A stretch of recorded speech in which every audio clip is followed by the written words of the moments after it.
బౌద్ధాన్ని ఆచరించే థాయిలాండ్లో గురువారం నుంచి స్వలింగ వివాహాలు చట్టబద్ధం చేశారు. దీంతో ఒక్కరోజే థాయిలాండ్ వ్యాప్తంగా వందలాదిగా స్వలింగ వివాహాలు జరిగాయి. దీంతో ఆసియాలో స్వలింగ వివాహాలకి థాయిలాండ్ స్వర్గధామంలా మారింది.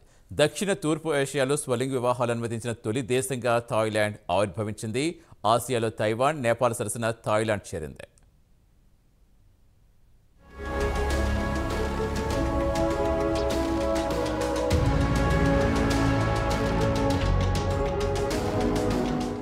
నేటి నుంచి స్వలింగ వివాహాలను థాయిలాండ్లో చట్టబద్ధం చేశారు.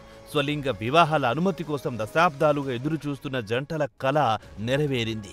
స్వలింగ సంపర్కులకి అత్యంత అనుకూలమైన దేశంగా థాయిలాండ్ని విదేశీయులు పరిగణిస్తారు. దశాబ్దానికి పైగా స్వలింగ వివాహాలపై పెద్ద ఎత్తున ప్రచారం చేశారు.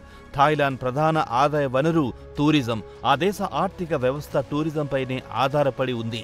ఎల్జీబీటీక్యూ టూరిస్టుల గమ్యస్థానంగా థాయిలాండ్ని మార్చాలని ప్రణాళికబద్ధంగా సిద్ధం చేస్తున్నారు.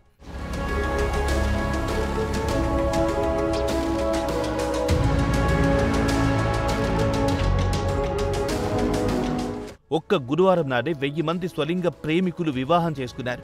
బ్యాంకాక్లోని సియామ్ పారాగాస్ షాపింగ్ మాల్లో, కన్వెన్షన్ సెంటర్లోని పారాగాస్ హాల్లో ఈ సామూహిక వివాహాలు జరిగాయి.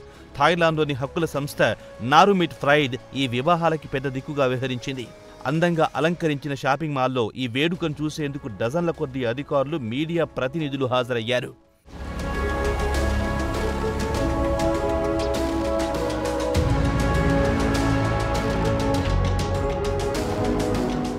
జంటలకి సంబంధించి అన్ని రకాల పత్రాలను పరిశీలించిన తర్వాత వారి వివాహాలను రిజిస్టర్ చేసేందుకు అధికారులు అనుమతించారు. పెళ్లి చేసుకున్న జంటలు ఆనందాన్ని వ్యక్తం చేశాయి. బౌద్ధాన్ని ఆచరించే థాయిలాండ్లో ఇలాంటి సామాజిక సమస్యలపై సానుకూలంగా స్పందించడం పట్ల హర్షాతిరేకాలు వ్యక్తమవుతున్నాయి. థాయిలాండ్ ప్రధాని పెటంటాన్ షినవత్రా గత వారమే స్వలింగ దంపతులతో కలిసి ఫోటోషూట్లో పాల్గొన్నారు.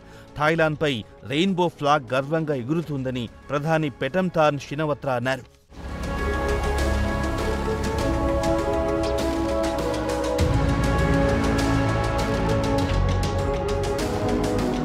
స్వలింగ వివాహాలకి చట్టబద్ధత లభించడంతో foundation of transgender alliance for human rights సంస్థ మరో అడుగు ముందుకేసింది.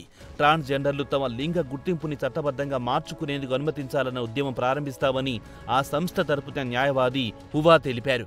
థాయిలాండ్లో మొత్తంగా 3,14,000 మంది ట్రాన్స్జెండర్లు నివసిస్తున్నారని లెక్కలు చెబుతున్నాయి. స్వలింగ వివాహాలని మెట్టుగా వాడుకుని లింగ గుర్తింపు హక్కులు సాధిస్తామని foundation of transgender alliance for human rights సంస్థ ప్రకటించింది.